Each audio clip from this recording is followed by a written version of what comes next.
Uyg'urlarda farzand tarbiyasi. Avtori Yermuhammad Tayir To'g'liq. 5-ci qism. 4-ci bab. Aile tarbiyasini maktab tarbiyasi bilan birlashtirish. Aqlsiz vujud qarong'u tunga o'xshash. Aql qarong'u tundagi chiroq. Biroq aql chirog'i bilimsiz hargiz yo'rimas. Yusuf Hasajib. Bilish insonlarning muhim aloyidligi. Shuning uchunmi o'rganish inson uchun mangulik zaruriyat. Chunki bilishsiz odam haqiqiy ma'nodagi inson bo'lish shartini o'rindamagan bo'ladi. Shunga Yusuf Hasajib insonga bilimning ato qilinishi uning bugunkidek buyuklikka yetishining asosi bo'ldi degan edi. Odamning bilishi ikki manbaga tayinadi. Biri kishilik turmush darsxonasi, yana biri maktab darsxonasi. Maktabning barliq kelishi odamni tarbiyalashining xosiyatlik angushtiri bo'lgan edi. Mana shundan tartib dunyodagi hech qanday bir qudratli kuch maktabdek ulug' tuhfa yaratib boqmagandir. Chunki u ibtidoiy odamni o'zliksiz yuksaltirib, hozirgi zamonaviy odamga aylantirishda, odamning o'zini o'zi tonishi va o'zini o'zi yaratishida nihoyatda zo'r rol o'ynagan. Agar emgak insonni yaratdi desak, undaqda maktab uni takomillashtirdi. Uyg'urlarda muntazam maktablarning tariximizdagi qaysi davrlarda ochilganligini bilmasakmi, ilmiy farazga asosan Uyg'urlarda yiziqning barliq kelishi bilan maktablarning ochilishi bir davrga to'g'ri keladi deyalamiz. Mana shundan keyin ibtidoiy maktablarning o'rnini fanniy maktablar egallagan deb qarashga bo'ladi. Uyg'urlarda eng dastlabki fanniy maktablar ochilgan 2000 yildan uzoq ma'rif tariximizda maktablar madaniyat tariximizda parlagan ulug' yulduzlarni barliqqa keltirib, Uyg'ur xalqini insoniyat madaniyat munbiridagi mo'tvar o'ringa chiqargan edi. Uyg'ur ma'rifining eng gullangan tarixiy davri Qo'chu davri bilan Qaraxoniylar davri hisoblandi. Senqo Sali Tutungdek, Mahmud Qashqaridek, Yusuf Hasajibdek ulug' madaniyat sarkardalari mana shu Uyg'ur ma'rifining shonliq mevasi edi. Bu ikki xonliq munqariz bo'lgandan tartib toki 20-asrning boshlariga qadar Uyg'ur ma'rifi zo'r darajada chekinib, tar doiradagi diniy ma'rif bilan cheklanib qolgan edi. Ma'rifning chekinishi madaniyat jihatda, siyosiy, iqtisodiy jihatda chekinishimizning muhim bir sababi. Shundaq, har qanday millatning madaniyatlik millatlar qatoridan o'rin olishi ularning ma'rifining safosiga bog'liq. Ma'rif taraqqiy qilmagan millat mangu madaniyatlik millat bo'lib, o'zini namoyon qila olmaydi. Ularning taraqqiyotimi, istiqbolimi bo'lmaydi. Maktab voyaga yetayotgan avlodlar tafakkurini shakllantirish darsxonasidir, deydi Barbius. Agar kelajakni qo'ldan berishni xohlamasang, maktabni qo'lda mahkam tutishing kerak. Shundaq ekan, hozirgi yuksak taraqqiy qilgan dunyo ma'rif saviyasi yonishish, avlodlarimizni axloqliq, aqlliq va madaniyatlik odamlarni qilib tarbiyalashdek, ota-onalar bilan maktablar qanday rol o'ynashi va qanday moslashishi lozim? Birinchi, farzandlarda uyg'ongan dastlabki o'qish qizg'inligi intayin muhim. O'zi xalab ko'targan yukning ig'ir bo'lmaydi. Uyg'ur xalq maqoli. Farzandlarning maktab yeshiga to'shib, maktab darvozasiga qadam qo'yishi ular uchun hayotidagi yangi bir qadamning boshlanganligi bo'lib hisoblandi. Ota-onalar nihoyatda buyuk orzu-armonlar bilan farzandni maktabga beradi. Ularning yaxshi o'qib, yaramliq odam bo'lib chiqishini umid qiladi. Chunki o'qish farzandlarning umrlik taqdiri bilan munosabatlik muhim ish. Uyg'ur xalqi ma'rifni suydi, ma'rifni qo'llaydi. Qadimdan tartib Uyg'urlarda bilim bilan o'qish uqumi nihoyatda qimmatli uqum sifatida qabul qilingan. Qadimgi Uyg'ur tilida biz hozir qo'llanayotgan aql uqumi o'qish deb ilingan. Bilimni odam bilan hayvonni ayirishning girtishi deb qaragan. Şoňa farzandlarni o'qitish ota-onalarning farzandlar ustidagi eng muhim majburiyati va mas'uliyati bo'lib keldi. Şoňa Uyg'urlarning o'qimishliq arboblari farzand tarbiyasida har qanday nasab va boylikdan ilm va hunar o'rganish qimmatli meros. Nasabga qo'rsoq to'ymaydi. Mol dunyo bo'lsa hajlisi tugaydi. Ilm va hunar mangu tugmas boylikdir degan. Dadam menga, "Balam, mening sana qoldiradigan boshqa mirasim yo'q. Seni yaxshi o'qitib qo'ysam, shu sana mangu asqatadi. O'qilgan odam xor bo'lmaydi" degan. Keyin men dadamning bu nasihatning chin ma'nosini tushundim. Bu xususda qadimki donishmandlar qoldirib ketgan ibratlik hikoyatlarmi bor. Bir birodarimning ayoli homildor edi, deb hikoya qiladi donishmand kishi. Oy kuni to'shib ko'zi yo'rish oz qolgandi. U birodarim umrida bola yuzi ko'rmagan edi. U bir kuni menga, "Agar menga Xudoy taolo o'g'il ato qiladigan bo'lsa, uchamdagi mushu jandamdan boshqa barliq mol-mulkimni uning ato qilaman" degandi. Bir qancha yildan keyin men Shamga qilgan safarimdan qaytib kelib shu birodarimning mahallasidan o'tib qoldim. Kishilarning aytishicha, hiliqi birodarimning ayoli o'g'il tuqqan ekan. Keyin o'g'li haroq ichib jidal chiqaribdi va bir odamning jiniga zamin bo'ldi. Arqadan bir yoqlarga yo'qolib ketibdi. Shu o'g'ilning kasofati bilan dadasining bo'yniga zanjir, putiga ig'ir kishan tushib, gundaxonaga qamalib qopti. Mən dedim ki, bu bala qazanı o adam özü tapqan. Bu bayanlarni qilishimizdagi maqsad shuki, ota-onalar avval farzandlarini o'qitishning qimmatini haqiqiy tonishi va ularda qizg'inlik bo'lishi lozim.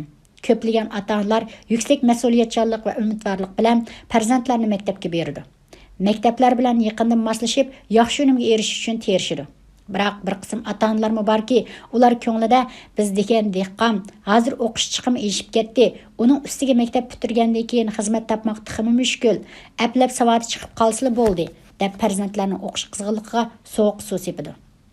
Bu xil qarash intayin xato va nodon. Qaloq kishilarning tonishi. Bilish kerakki, jamiyatda nurg'un qobiliyatli bolalar o'qib, jamiyatga chiqib xizmat qilyotidi. Ba'zilari o'z oldiga shirkat qurib, cho'ng-cho'ng ishlarni qilyotidi. Ularning hammasi kadrning balları emas.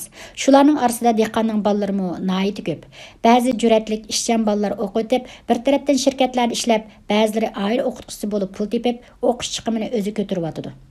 Shunga gap sizlarning kadr bo'lganliginglar yoki dehqon bo'lganliginglarda emas, eng muhimi avval farzandlar o'qib, o'zining yashash qobiliyatini oshirishi kerak. Hozirgi dunyoda o'qimay turib yaxshi turmush barpo qilish mumkin emas. Yaxshi o'qib, ma'lum kasbda natija yaratsa, xizmatga o'rlasha olmay qolgan taqdirdami, boshqa har qanday ishni qilish uchunmi bilim kerak-ku. Hozirgi uçqandak taraqqiy qilayotgan dunyoda bilim va qobiliyat bo'lmasa yaxshi. Yaramliq dehqon bo'lishmi tez. Shunga аңлы qaldira farzandlarni rag'batlantirish, o'qishga qiziqtirish, o'zimizmi qizg'in bo'lishimiz lozim. Bizning qarshimizcha farzandlarda dastlabki qizg'inlikni qo'zg'ash intayin muhim. Buning uchun mundaq bir qancha tarafga ahamiyat berish lozim. Birinchi, bolalar maktabga kirishdan burunla ular uchun maxsus o'rganish qiladigan o'rindiq, shira va boshqa o'qish lozimatliklarini hozirlab berish kerak. Bu xil ilhom ularning maktabga kirish tayyorligi uchun ruhiy jihatda taqozolikni qo'zg'aydi. Yana bir tarafdan o'zining cho'ng bo'lganligi, maktab o'quvchisi bo'lganligi ularda hayajon paydo qiladi. Bir birodarim menga mundaq bir saboqni deb bergan. O suhbatishimning o'g'li o'rganish qiladigan maxsus shira va o'rindiq bo'lishni orzu qiladi ekan. Biroq u talabi qondirilmagandan keyin ichida g'umsaqlab turibdi. Bir kuni bir saboqdishiga dadam o'lib ketganda shira va o'rindiqni men ishiltaman da'vatqadak. Bu turmushimizda ko'ringan ahvol. Ikkinchi, farzandlarda dastlabki qadamda maktab haqida yaxshi tushuncha hosil qilishga tirishish lozim. Chunki ularning hissiyotida dastlabda qo'rinish, qisilish, izzat tortish, hatto muallimlar uramdig'andu degandek andishlar bo'ladi.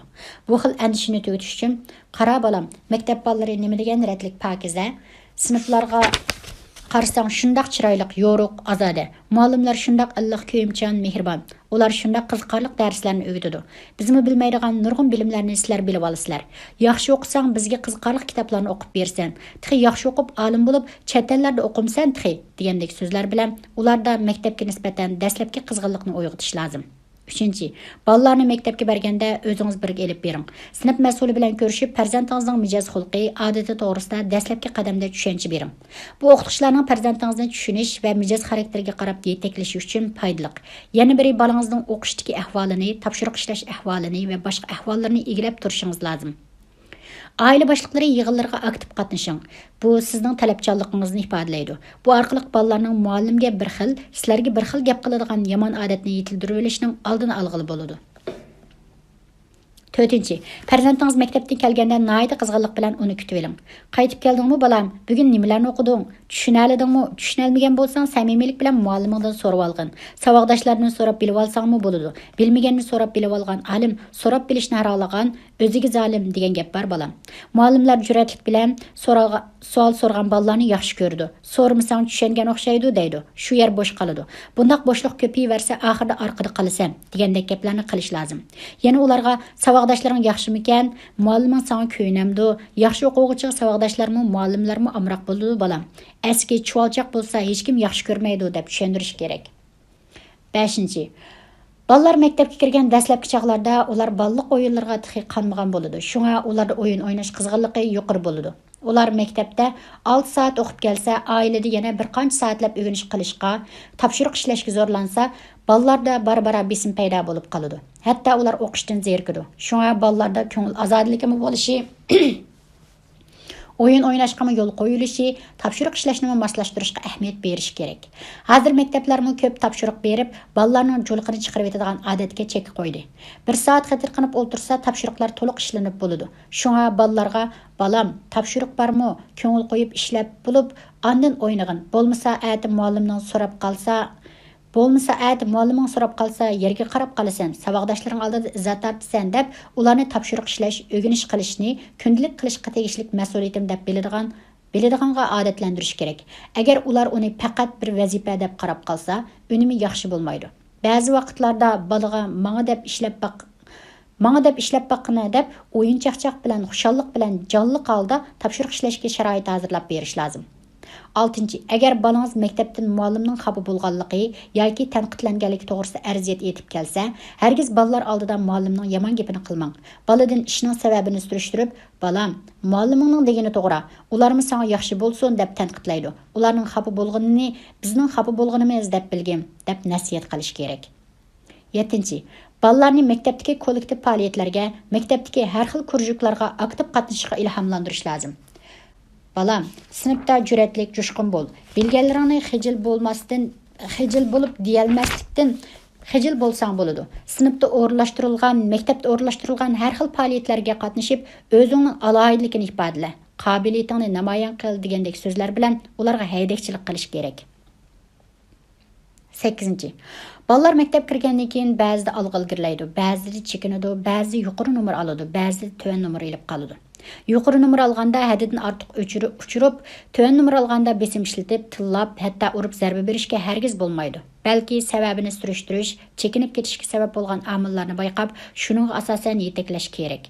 Bolalarni haddidan ortiq maqtab uchirganda ular o'ziga tamanno qo'yadigan bo'lib qoladi. Darsda chekinib ketishdagi sabab mundaq bir qancha omilga bog'liq bo'lishi mumkin. 1. O'qituvchi almashgan bola yangi o'qituvchining dars o'tish metodiga moslasha olmagan bo'lishi yoki yangi almashgan o'qituvchining tushuntirish, yetaklash iqtidori tuvarrak bo'lishi mumkin. Darslikning mazmuni va qiyinlik darajasi bolaning qabul qilish iqtidoridan yuqoriroq bo'lgan bo'lishi mumkin. 3. O'yinparast bo'lib qolgan, sinfda darsga ko'ngil qo'ymaydigan bo'lib qolgan bo'lishi mumkin. 4. O'rganish usuli jonliq emas, o'lik, rasmiyat uchun o'rganiladigan o'rin bo'lib qolgan bo'lishi mumkin. 5. Ma'lum darsga nisbatan qizg'inlik bo'shab qolgan bo'lishi mumkin. 6. O'likli yada oladigan, tegi mohiyatini tushunib ololmay, asosi puxta bo'lmagan bo'lishi mumkin. Shuning e'tiboridan neri qilmaslik kerakki, imtihon natijasining 90 bo'lishi bilan 100 bo'lishi o'rtasida ancha cho'ng farq yo'q. Nihoyatda yaxshi bolalarmi ba'zida 80-90 nomer elib qoladigan ahvollar bo'ladi. Buning bilanla bolalarni sandut, kalva, harom tomoq deb zidiga tegadigan tillar bilan tillab ro'yiga zarba berishga bo'lmaydi. Natija yolg'izlar bolaning tirishchanligiga va uning aqlli, hushyor bo'lishiga bog'liq oddiy ish emas. Ba'zi bolalar darsda yaxshi turuqliq, imtihon vaqtida jiddiylashib qilib beradiganini to'g'ri yozolmay chiqargan ahvollar bo'ladi.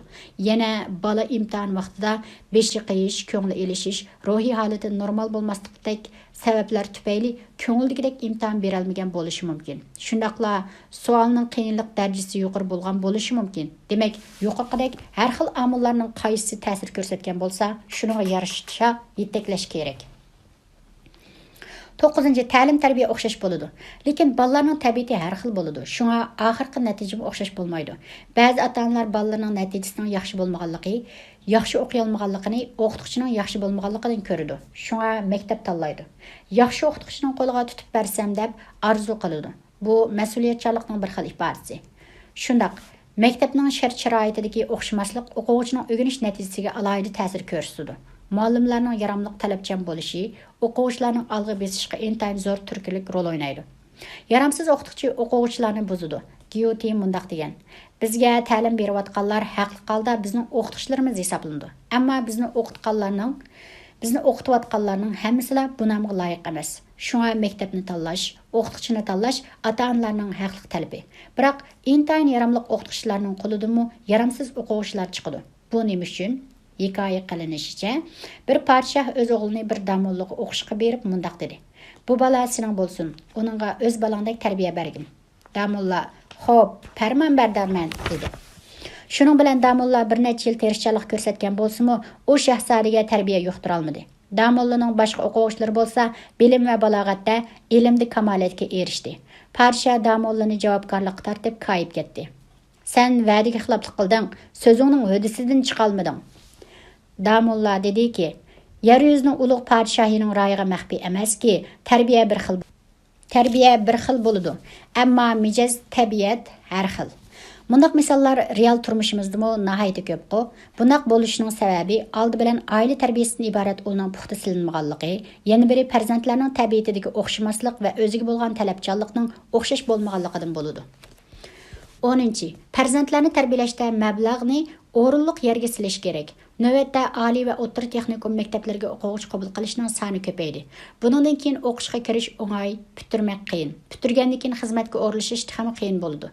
Shaxsiy shirkatlar ko'paydi. Muqim, umrli xizmat o'taydigan temir tamg'ining o'rnini to'xtam tizimi bilan ishlash egallaydi. Bundaq o'zgarish ota-onalarga xili zo'r bosh qatinchilik olib keldi. O'qish chiqimining eshib ketganligi bilan nurg'un bolalar oliy maktabda o'qish fursatidan mahrum bo'ldi. Ba'zi oilalar intayin zo'r tirishchanlik qilib farzandlarini o'qityotdi. Ba'zi bolalar necha tumanlab chiqim bilan o'qib chiqib necha yilgacha xizmat o'rni topolmay tinab tamtirab yuriydi yoki o'zi mustaqil biror ishni tutib qilishga qurbati yetmaydi. Bundaq bo'lishining sababi nima? Bu to'g'rida xili ko'p oliy maktab o'quvchilari bilan so'zlashib baxtim. Ularning deyishicha, ular o'rgangan ba'zi kasblar uchun jamiyatning ehtiyoji yo'q ekan, ba'zilar uchun o'rin yo'q ekan. Ularni faqat xizmatga o'rlashtirmasalar, o'rgangan kasbi bilan mustaqil bir ish tutib jon baqolmaydi ekan. Buningda muhim masala oliy maktabda o'qitishda kasbni to'g'ri tanlash kerak. İmkan bar hunar kasb o'rgatadigan, jamiyat uchun foydali bo'lgan kasblarni o'qitish muhim. Bundaq bo'lganda, agar xizmatga o'rlasha olmay qolgan taqdirdami, o'zlari ish tepib qila oladi. Hargiz boshqalarni do'rash bilan bolalarni zo'rlab o'zi xohlamaydigan kasblarga berishga bo'lmaydi. Bundaq qilish farzandlarning muvaffaqiyat darvozasini taqash hisoblanadi. O'qigan kasbidan ayirib etib, boshqa ishlarga silishmi, farzandlarni o'zining iqtidorini namoyon qilish fursatidan mahrum qilish hisoblanadi. 11. Farzandlarga o'qishning ahamiyati va ilm-fanning qimmatini tonutishga, ilm-fanga muhabbat bog'lashga turtki bo'lishi kerak. Farzandlarda o'rganish ishtiyoqini qo'zg'atish intayin muhim. Hargiz ularning qizg'inligiga so'g'ik suv sepadigan gap so'zlarni qilmaslik kerak. Nasihatdan namuna. Bolam, sen maktab o'quvchisi bo'lib qolding. Bu endi sening cho'ng bo'lib, bilim o'rganadigan vaqting bo'lganligini uqtirdi. Maktab degan sana bilim o'rgatadigan bog'cha. Muallim bo'lsa mehribon ustoz. Sen maktab orqali o'zingni haqiqiy toniy olaysan. Mukammal odam bo'lish shartini hozirlay olaysan. Sen qanchalik bilimliksan, elga shunchalik foydalisan. Qanchalik nodonsan, elga shunchalik ig'ir yuksan. O'zingga o'zing ham ofatsan. Sen bu dunyoning qonuniyatlari haqida qanchalik ko'p bilishga ega bo'la olsang, shunchalik erkinlashsan. O'zing to'g'risida cho'nqur tushunish hosil qila olaysan. Sen nimani tushunmasang, shu narsa mangu yetkili bo'lmaydigan qirg'oq bo'lib qolaveradi. Balam, dunyoda bilgil bo'lmaydigan narsa yo'q. Biz tig'i bilolmagan narsalar nihoyatda ko'p. Odam degan hech bo'lmaganda o'zining tarixi, madaniyat tarixi, axloq fazilat tarixi, milliy an'anasi va o'z davridagi ilm-fanning umumiy yuzlanishi to'g'risida belgilik tushunchaga ega bo'lmasa, uni mukammal odam degil bo'lmaydi. Bilim dengiziga kirishning va muvaffaqiyat qirg'oqiga chiqishning birdan-bir yo'li o'zliksiz o'rganish va o'zliksiz izlanishdir. Bilim degan chaynab yegizib qo'yadigan non emas. U zo'r mushaqqat bilan egallaydigan boyliq. O'rganish va bilish odam uchun majburiyat emas, balki u zaruriyat. Sen hargizmi biz uchun, mualliming uchun o'rganmaysan, o'zing uchun o'rganasan.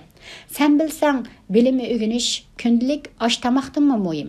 Chunki tomoq yeyish faqat sening hayot turishingga kafolatlik qiladi. Bilim bo'lsa, sening tirik o'lik bo'lib qolmasligingga, odamiyligingdan mahrum bo'lmasligingga kafolatlik qiladi. Adamning muhim alohidaligi bilish, fikr qilish, izlanish. Bilish, izlanish, fikr qilish bor yerda taraqqiyot bor. Fikr va izlanish bor yerda ham odam bor.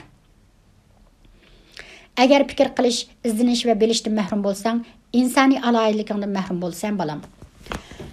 Balam, sening ko'zing ochilib, aqlingga kelib qiladigan birinchi ishing o'zingning odam ekanligingni tonish bo'lsin. Odam faqat o'zini haqiqiy tonib yetgandan boshlabla haqiqiy hayotga qadam qo'ya oladi. Bilsang, inson bolalarining hammasi asli buyuk bo'ladi. Faqat ularni bir-biridan ayirib turadigan birla narsa bor. Uning nimaligini bilamsan? U amal. Mansabmi emas, pulmi emas, balki ilm. Bilimlik bo'lsang, hamma yerda ulug' va buyuk sanalsan. Bilimsiz bo'lsang, xor va e'tiborsiz qarilsan. Nodonlikning yildizi shuncha qabahatliki, u yo'qolish, halokat manbasidan suv ichadi.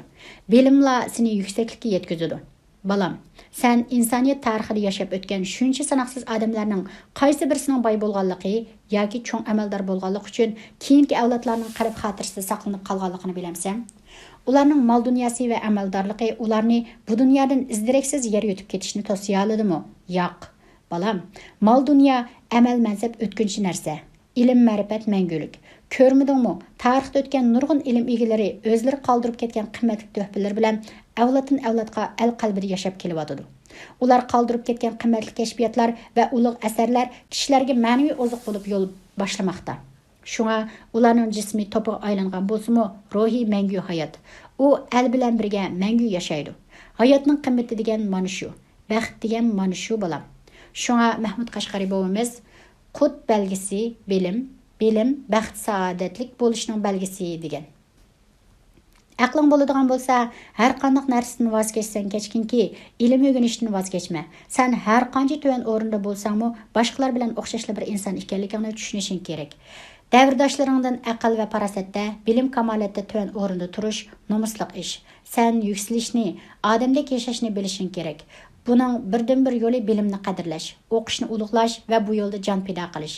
Faqat seni shula ulug'liq shuhrati bilan mukofotlaydi. Balam, insonlar hayotlik dunyosiga qadam qo'yish bilan ular arzu umid mashhudlarga esilgan. Ular shu mashhudlarga esilib, uzoq mezgil kurash qildi. Biroq ularga soyidekla hamroh bo'lgan qabohatlik zulm zanjiri ularni qanoti yo'q qishga aylantirgan edi. Ular kurash davomida oxiri o qabohat zanjirini pachoqlashning gang qantig'iga ega bo'ldi. Yashash uchun hammadan avval ilmni yo'lboshchi qilishning lozimligini tushundi. Chunki ilmla eng to'g'ri yo'lboshchi va yetakchi bo'la oladi. Ilmni qurol qilgan odam har qanday mushkullik ustidan g'olib kela oladi. Bilim qasam qilishgan qarindoshlaringdek har doim sana hamroh bo'ladi. Sana to'g'ri maslahat beradi. Nijotlik yo'lini ko'rsatib berdi. Shunga Yusuf Hasajib bo'miz deganki, bilim gadoylashmaydigan va o'g'ri qaroqchi ololmaydigan boyliq. Shunga balam, do'st tutish to'g'ri kelsa, oldi bilan ilm fanni do'st tut. Har qanday do'st sana ilm fandek mehribon bo'la olmaydi. Sen uningdan yuz o'rmasangla, u sendan mangu yuz o'rmaydi. U sendan yaxshilik ko'rmasimi, yomonlik qo'lini sunmaydi. Balam, adam kiyim-kechak, chiroy turuq bilan odam hisoblanmaydi. Boyliqni shuhratga ega qila olmaydi. Har qanday shon sharaf, obro'y ilm orqali tiklangan shon shuhratdan ulug' bo'lmaydi. Sen ulug' kishilarning avlod bo'lganliging uchun qadrlik bo'lib qolmaysan. Sen ota-onangdan qolgan nom-nasab bilan emas, balki o'z aql farosating va ilm hunaring bilan iftixorlanishni bil. Uçağındaki kiyim-kechak, zibu-zinnat, quruq so'latdan boshqa narsa emas. O sening oliyligingga guvoh bo'lolmaydi. Agar usti-bishing katta bo'lib, iching kavak bo'lsa, quruq haykaldan farqlanmaysan. Ilimsiz nadan adamning hech bir kishiga foydasi tegmaydi. Ilm hunarsiz kishi quruq xodaga o'xshaydi. Quruq xoda hatto o'zigimi soy tushira olmaydi-ku. Shuni bilishing kerakki, bilimsizlik bayni saqaymas kasallikdir. Bu kasal sana har xil haqorat tamg'isini besishga qobil. Uningga har qanday doktormi davo qila olmaydi. Bu kasalning birdan-bir shifasi yanada bilim egilash balam. Turmuşda meynetçilik köp, kirmi tola, nadallık yuyup tazlıqlı bo'lmaydigan kirdir. Bilimsizlik hem eng yavuz düşman ki, her qandaq bir qabih düşman mu sana nadallıqındek ziyankeşlik qılalmaydı. Yusuf Hasajib boğumuz bilimlik bilen nadallıqның farqini terik bilen ölükke oxşatqan. Elşir Navoiy boğumuz nadan işekkim yetmeydi degen. Balam, aldınғы qara, izingni tamtirab qaymoqib yurma, yiroqqa nazar sol, o'rningga qara. Devringe qara. Bir davrda bir asrda yaşap turib, turmuşun, tasavvurun, maqsading va g'oyangning qaysi sahroyi kabirlarda qolganligini o'yla. Sen bu davrdoshlaringning oldida turishga terishqin. Keyingi hasrat nadomat yig'izar seni qiyin ahvoldan qutuldira olmaydi. Dunyodagi har qanday tasavvurni ilm fan orqali yashkili bo'ladi. Qarg'ularcha angsiz yashash odam bolasiga xos xususiyat emas. Aql insonga bekor ato qilinmagan. Şu muqaddas aqlni ilm bilan sug'ursang, bu dunyoda mu jannatning eshigini ochqili bo'ladi. Sen boshqalar shuncha ko'p narsalarni, qimmatli mo'jizalarni ixtiro qilib, madaniyat jihatda ko'p ilgirlab ketgan tursa, mening qo'limdan nima keladi deb qarab, o'zing kishallab qo'yma. İnsanlar qanchalik yangi qonuniyatlarni bayqagan sari, etishga tegishli sir tiximi ko'p, belishga tegishli ishlar tiximi zo'r, qilishga tegishli ishlar tiximi keng va cho'nqur bo'lmoqda. Hiç bo'lmaganda yangi kashfiyat yarata olmasangmi, boshqalar allaburun bilib bo'lgan qonuniyatlarni tushunib bila olishingmi nihoyatda cho'ng ish. Farabi bo'yimiz mundaq degan. Bu vujud va olam sirlari pishirilmay o'z beti ham qoldi. O qimmat dur yiplarga tizilmay qoldi. Gerçi har kim o'z aqlicha ma'no aytgan bo'lsa-mu, lekin asli sir o'z beti ichilmay qoldi. Bu dunyoning o'zi bir buyuk hikmat balam. Izdangan har qanday odamga o'zining sirlaridan xabar berib turdi. Nadan adam uchun o'zimi мәңгі sir bo'lib qalaveradi. Bilim dengiziga kirishning birdan-bir yo'l xati uzluksiz izlanish. Balam. Adam o'zini мәңгі o'quvchi hisoblashi kerak. Kamolatga yetdim deb g'adiyish o'z-o'zini o'ldirish bilan barobar. Dunyoda to'liq kamolat degan narsa yo'q. Faqat kamolat uchun kurash qilish мәңгүлік. Balam, ustozlaringni va ilm ahlini hurmatlaysan. Ularning oldidan to'g'ri o'tma. Ularga til tekkizma. Ustozingni hurmatlasang, senmi hurmatli bo'lib qolasan. Alshir Navoiy bovimiz sana aqida qilib bir ilm o'rgatgan ustozingning haqqini ming tilla berib ado qilg'il bo'lmaydi degan. Balam, maktab sana nimani o'rganish, qandoq o'rganish yo'llarini ko'rsatib berdi. Bir qism qonuniyatlarni tushundirdi. Maktabdagi o'rgangan bilimga tayinib, hamma narsani bilib ketdim deyish azg'unliq. Odamning bilimida kamolatga yetishi butunlay o'zining tirishchiligiga bog'liq. Chunki maktab hayoti nihoyatda qisqa, ammo sen uchun o'rganish мәңгүлік. Sen o'zingga haqiqiy ishni olgan chaqdala ustozingdan halqib keta olaysan. Sen qanchalik oz narsani bilsang, bilganlaring o'zingga bek keng bilinadi. Qanchalik ko'p narsani bilgansiri sen bilmagan va bilishga tegishli narsalarning qanchalik ko'p ekanligini his qilasan. Balam, odam bilim egashdan nimani o'rganish, nimani o'rganmaslik, qandoq o'rganish kerakligini bilib olishi lozim. Qarg'ularcha nima oldiga kelsa shunga ko'ngil beraversa bo'lmaydi. Bilim degan ko'p xil bo'ladi. Ba'zi bilimlar borki, sening put-qo'lingni tushab qo'ydi. Yana ba'zi bilimlar seni qanotlantiradi. Shunga hammani bilim deb o'rganaverish, ko'zi ochiq turib, hasiq tayangan odamdek seni 3 putliq qilib qo'ydi. Senda mavqe va maydon bo'lmaydi. Dunyo qarshing mujmallashidi. Tafakkuringni tormozlaydi. İradangni bo'shashtirdi. Shunga ilg'or taraqqiyotga, istiqbolga, umidga ishtirok qiladigan, kurash qilishga, o'zingni qadrlashga ilhomlantiradigan ilmlarni o'rgangin. Tushkun, zaif ideyadagi ilmni hargiz o'rganma. Balam, ilm fanning birinchi dushmani takabburlik. Balam, ijtihod bilan o'rgangan ekansan, o'rgangan bilimlaringni joyida o'rinliq ishlatishni bilgaysan. O'rganmak to'la mushkul. Әмді өгенгенni әл үшін сәріп qilib chiqarish tiximi mushaqqatlik. Xazinada durgo'harlar to'lib yotqani bilan uni ishlatmasa nima foyda? Danishmanlar aytganki, ilm o'rganishdagi maqsad yomon yo'ldan yiroq bo'lmoq uchundir. Hargizmi dunyo yig'ish yoki yomon yo'lga ishlatish uchun emas. Ilm o'rganib uni amalda ishlatmagan kishi qo'shaylab urug' solmagan yoki urug' silib hosil olmagan kishiga o'xshashdir. O'z ilmini ishlatmagan olim kitob ortilgan ulag'dir degan donolar. Bir odamdan amalsiz olim nimaga o'xshaydi deb so'rgan ekan. U hasalsiz harga deb javob bergan ekan. Ikkinchi, farzandlarda to'g'ri raqobat yengini yetildirish kerak. To'g'ri raqobat ilgirlash yo'lidagi palampay. Xotiramdan. İnsanning tug'ma alohidligidan beri manfaatparastlik. Shuning uchun kichik bolalarda bo'lsin, cho'nglarda bo'lsin, manfaat yengi bo'ladi. Bu vaqt bolalarmı hatta o'ziga tava deb qaragan narsani boshqalarga berishga ko'nmaydi. Boshqalar qo'lidagi narsani zo'rlik bilan ilib olsa, yig'laydi. Maktab yoshiga kirgandan keyin o'rganish davomida saboqdoshlar aro raqobat yangi o'sib bordi. Biroq yana ba'zi bolalarda raqobat yangi tuvanrak bo'ladi. Undaq bolalarning olg'a ilgirlash ruhi va irodasi tuvanrak bo'ladi. Natijada o'zi orqada qolamdi, boshqalar o'zidan eshib ketamdi, parvosiz muomala qiladi. Xalqimizning bola tarbiyalash an'anasida bu vaqtchidan tartib shaxsiyatchilik yangi yo'qotishga terishdi. Masalan, agar bu vaqtlarning qo'lida biror narsa bo'lsa, "Akiling qo'lingizdagini menga bering" deb erkiltidi. Ba'zi bolalar darhol tinglaydi. Ba'zi bolalar boshqalar irib olmasin degandek darhol qo'lini tortadi. Bu vaqtda ana bering, u odash emasmi, ochash emasmi, fukash emasmi? Mening bolam yaxshi berdi deb bolalarning qo'lidagi narsani boshqalarga berishga ilhomlantirdi. Ondan bola qo'lidagi narsalarni boshqalarga sunadi. Bu Uyg'urlarning an'anaviy farzand tarbiyasi davomida shakllangan bir yaxshi san'at. Agar ota-onasi qo'lingdagi narsani hargiz bir kimga bermayjimi deb topilgan bo'lsa, u bola hargizmi qo'lidagi narsani boshqalarga bermaydi. Xo'sh, mushundaq psixik jarayon tadrijiy holda bolalarda raqobat ingi va manfaatparastlik ingidan iborat ikki xil xarakterni yetildirdi.